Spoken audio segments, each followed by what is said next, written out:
memang dari akademik kita mendapatkan jadwal untuk angkatan 18 itu memang dijadwal ada perkuliahan sampai pukul 14.45. Maka untuk kegiatan ini kita laksanakan di luar atau di luar jam kuliah gitu ya. Jadi kita dapatnya pukul 15.00 gitu. Sudah Mbak Ida, tolong di ini. Kurang nge-shoot aku. Kurang nge-shoot.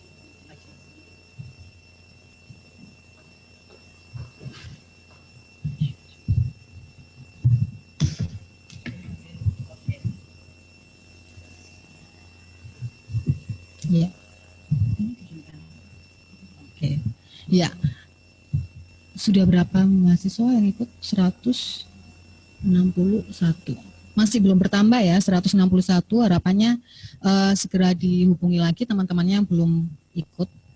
Nah, ini penting ya, karena ini semuanya wajib untuk mengikuti kalau ingin lulus dari Fakultas Psikologi UIN Maulana Malik Ibrahim Malang. Salah satu yang wajib 2 SKS adalah PKL. Nah, praktik kerja lapangan Fakultas Psikologi daring dari domisili tahun 2021-2022, kita pada tahun ini mengangkat tema kontribusi psikologi menjawab tantangan masa pandemi, karena kita masih di era pandemi gitu. Jadi bagaimana kontribusi kita selaku mahasiswa psikologi dalam menjawab tantangan-tantangan pada masa pandemi ini. Apalagi kita ketahui bahwa saat ini sudah agak longgar terkait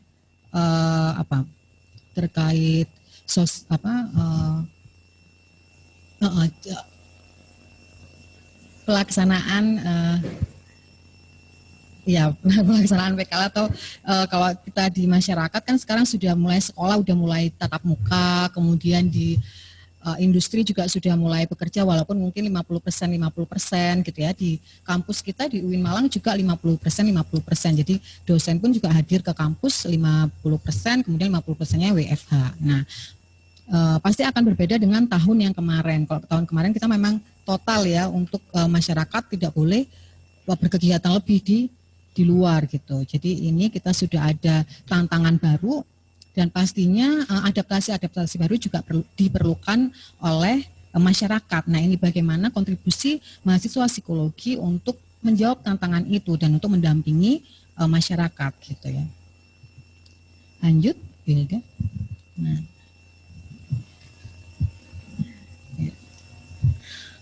Praktek kerja lapangan merupakan implementasi dari Tridharma Perguruan Tinggi yang terdiri dari pendidikan, pengajaran, penelitian, dan pengabdian masyarakat. Nah, ini juga merupakan pembelajaran secara langsung di lapangan kerja untuk menerapkan pengetahuan yang dimiliki dan meningkatkan kompetensi mahasiswa. Kemudian juga karena ini di masa pandemi COVID-19, maka dituntut perubahan-perubahan pada sistem pendidikan. Dengan demikian tata cara kegiatan PKL pun disesuaikan supaya lebih adaptif. Dan harapannya lulusan Fakultas Psikologi UIN Malang mampu merespon perkembangan dan kebutuhan masyarakat melalui inovasi-inovasi baru dalam bidang psikologi. Apakah suara saya jelas, anak-anak? Jelas, Bu. Jelas, Bu. Jelas, Bu. Ya. Selanjutkan ya.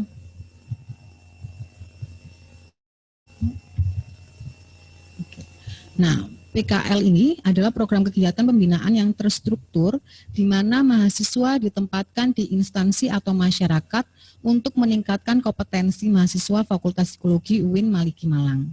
Nah, ini juga PKL memiliki bobot 2 SKS dan dilaksanakan oleh mahasiswa minimal semester 6 gitu. Jadi yang semester 8 mungkin yang kemarin belum ikut PKL bisa juga mengikutinya di tahun ini. Kemudian pelaksanaan PKL ini dilakukan 1 tahun 2 kali atau tiap semester dan selama maksimal 40 hari gitu ya. Jadi tapi kita kasih di jadwal itu 45 hari, namun untuk pelaksanaannya wajib 40 hari. Kemudian ini adalah visi, misi, dan tujuan PKL. Visi PKL yaitu terbentuknya kompetensi mahasiswa yang komprehensif dalam memadukan antara teori dan praktek melalui kegiatan pengenalan dunia kerja di lembaga profesi serta penelitian mengenai berbagai persoalan psikologi.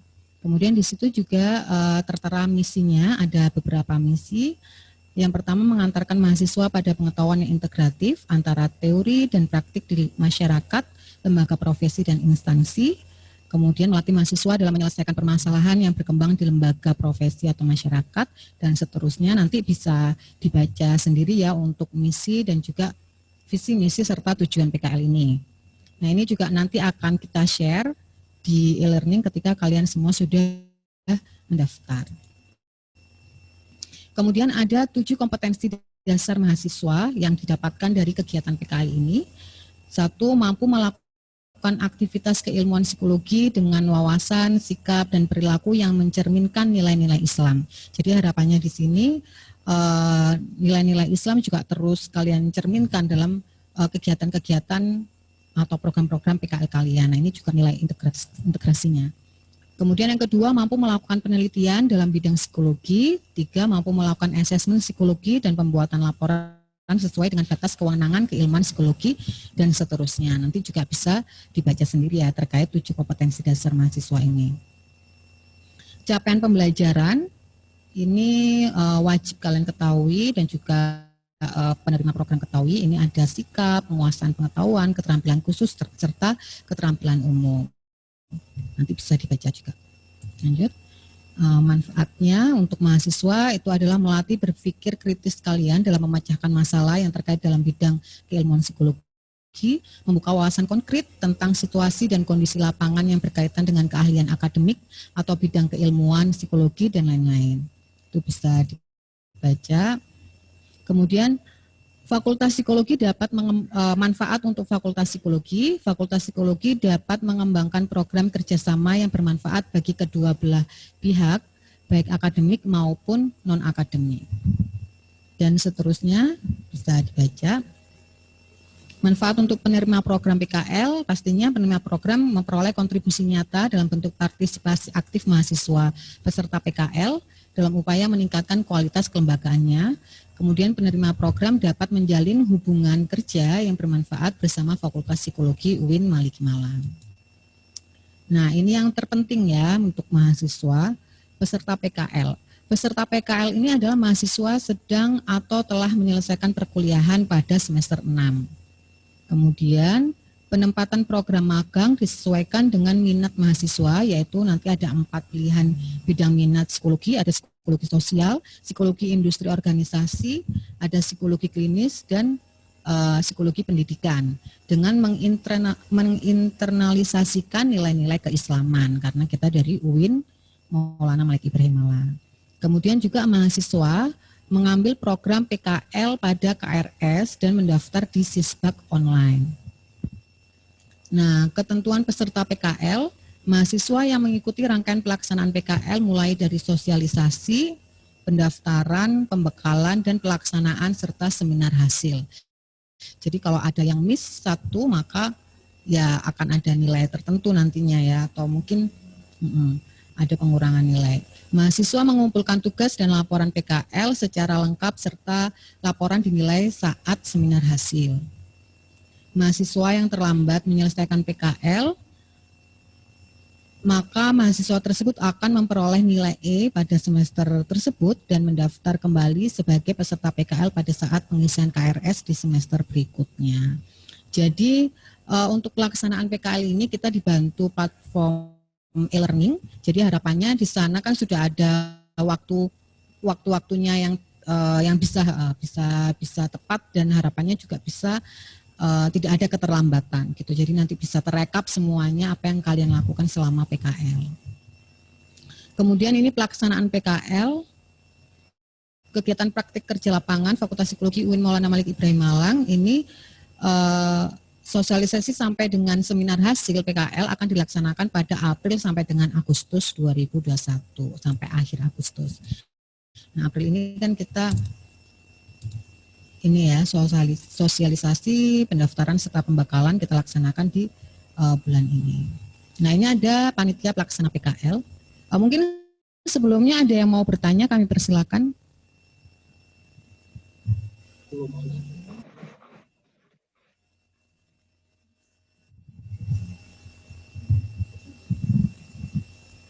Nah ini ketuanya saya, penanggung jawab ada Ibu Dekan, kemudian ketuanya ada saya Aprilia Mega, dan juga sekretaris ada Bu Hilda Halida tadi yang membantu menjadi MC.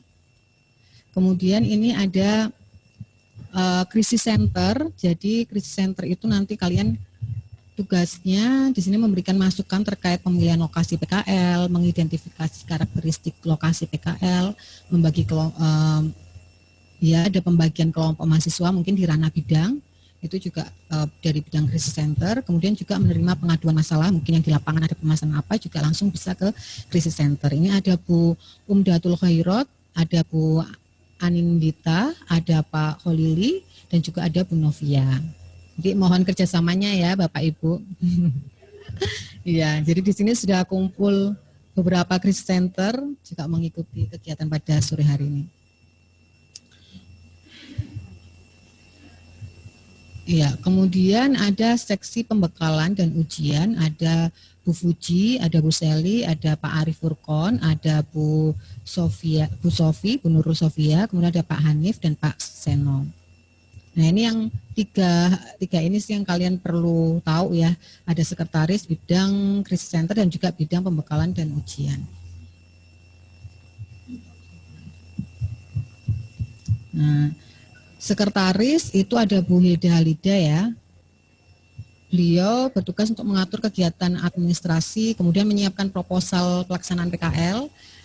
Untuk proposalnya itu akan kita upload di e-learning, jadi nanti silahkan kalian mengunduh di e-learning. Kemudian jika ada pertanyaan terkait proposal bisa langsung ke Bu Hilda gitu. Tapi untuk pembuatan proposalnya disesuaikan dengan lokasi yang akan kalian tempati PKL gitu. Untuk proposal secara umumnya dari kami, nanti mungkin bisa kalian ganti beberapa hal terkait mungkin bisa program kerjanya, kemudian tempatnya dan lain-lain, itu kalian sendiri. Kemudian untuk bidang krisis center yang tadi ya, juga semua permasalahan yang ada di lapangan silakan dikomunikasikan dengan bidang krisis center. Dan juga ada bidang pembekalan dan ujian, ini bertugas untuk mempersiapkan pelaksanaan ujian seminar hasil PKL. Nah ini catatan penting untuk mahasiswa, karena ini hasil evaluasi dari tahun ke tahun bahwa biasanya mahasiswa itu tidak bertanya ke krisis center, tapi lebih bertanyanya itu ke kakak tingkat gitu. Jadi akhirnya tidak paham apa konsep PKL yang jelas berbeda mungkin setiap tahunnya, apalagi kita saat ini adalah di masa pandemi, pasti ada hal yang berbeda daripada tahun yang kemarin-kemarin kayak gitu. Kemudian mahasiswa wajib update informasi di grup WA PKL. Jadi setelah itu bahkan kalian membuat grup WA PKL ya, khusus untuk PKL. Jadi nanti juga kalau ada permasalahan bisa di-sharingkan di situ. Kemudian juga update di e-learning. Jadi setelah pendaftaran yang kalian lakukan di Sisbak online, nanti nama-nama kalian yang sudah mendaftar akan kita buatkan e-learning khusus untuk PKL ini. Dan juga di Instagramnya nanti akan di-share ketika WA PKL itu sudah ada ya grupnya. Kemudian juga silahkan menunjuk koordinator PKL dari mahasiswa sesuai ranah bidang minat. Jadi ada 4 nanti mungkin yang bisa membantu kami menjadi koordinator PKL dari mahasiswa. Tidak memungkinkan bahwa mahasiswa itu biasanya sungkan kalau langsung tanya ke dosen, jadi bisa tanya ke koordinator PKL tersebut gitu ya. Nah ini yang penting yaitu terkait bagaimana pelaksanaan PKL ini.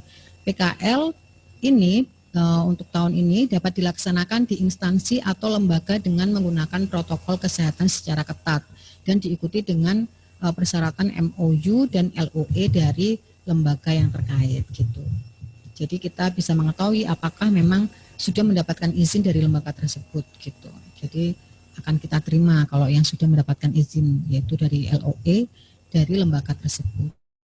Kemudian PKL di sekitar domisili dengan mengetahui pejabat setempat RT RW atau desa kelurahan.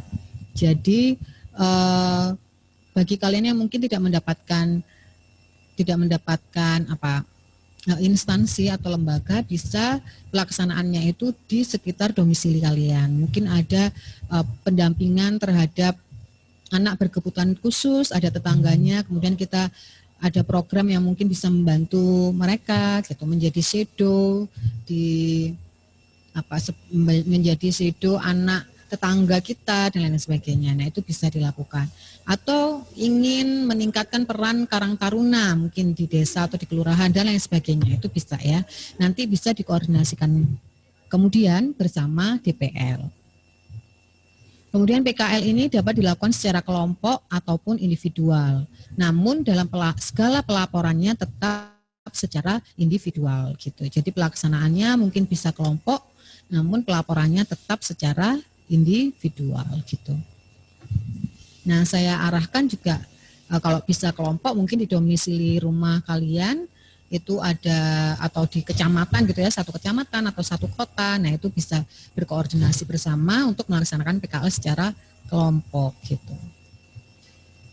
Nah, ini beberapa program kerja dan kegiatan PKL Fakultas Psikologi UIN Maliki Malang.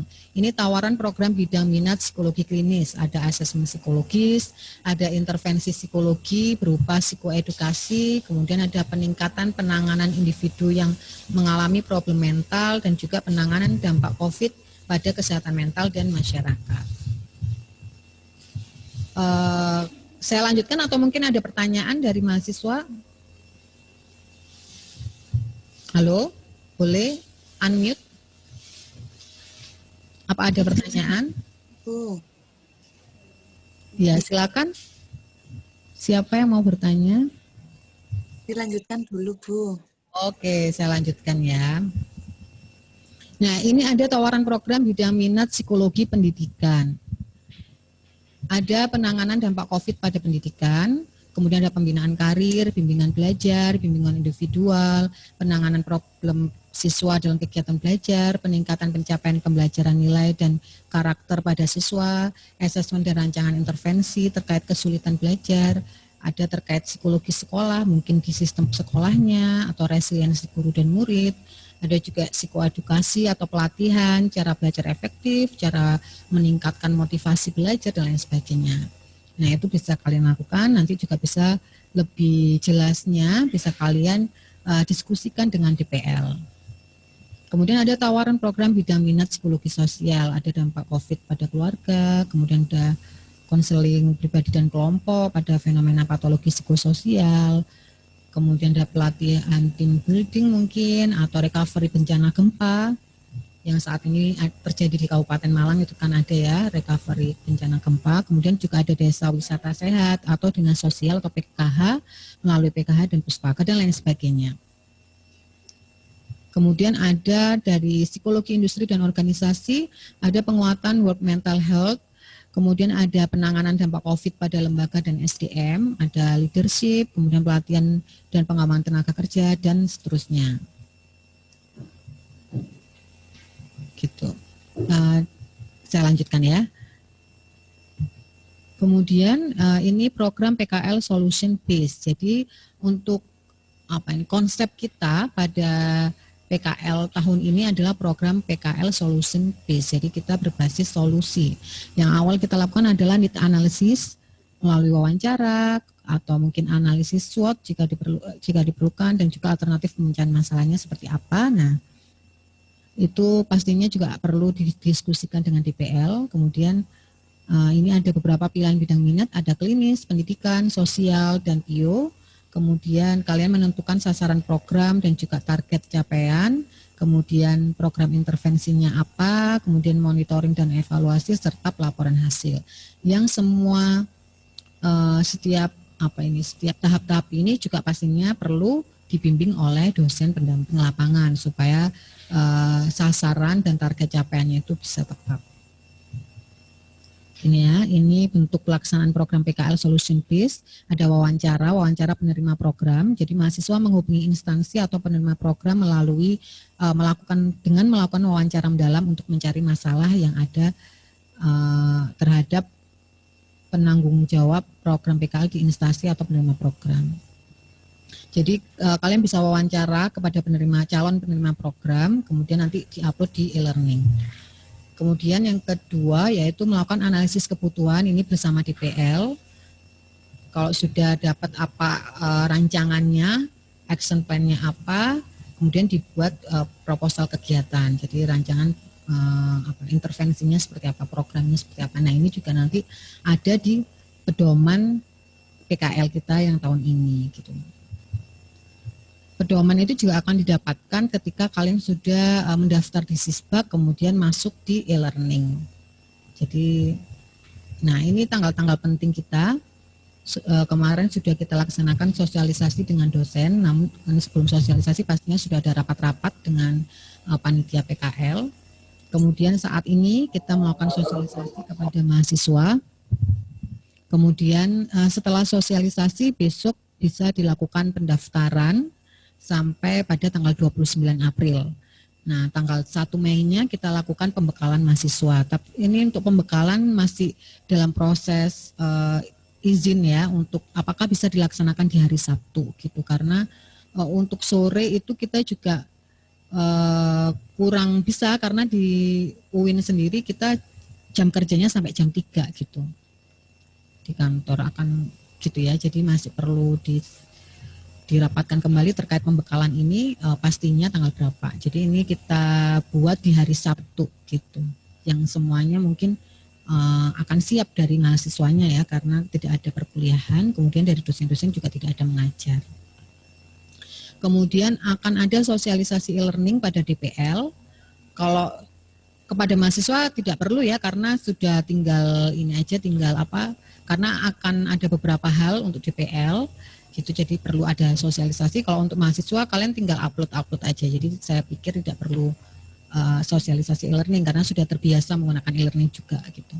Kemudian untuk konsultasi program PKL, mahasiswa sudah bisa memulai di tanggal 3 Mei setelah melakukan pembekalan sampai tanggal 21 Juni. Jadi ini kita ada cukup panjang ya, hampir 2 bulan untuk konsultasi dengan DPL. Jadi harapannya mahasiswa bisa membuat rancangan yang benar-benar insya Allah bisa tepat sasaran kepada penerima program gitu.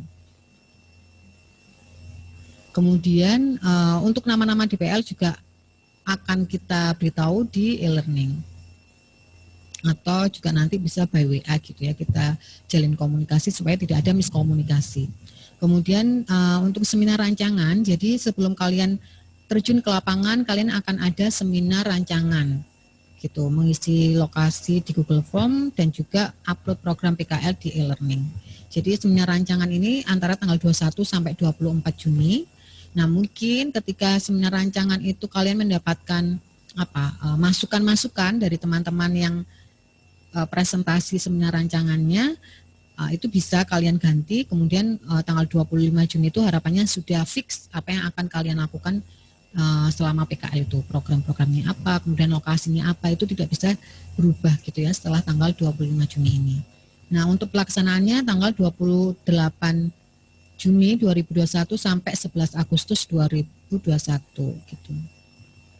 Pelaksanaannya ini setelah UAS. Jadi ya tidak akan mengganggu kegiatan belajar di semester yang ini.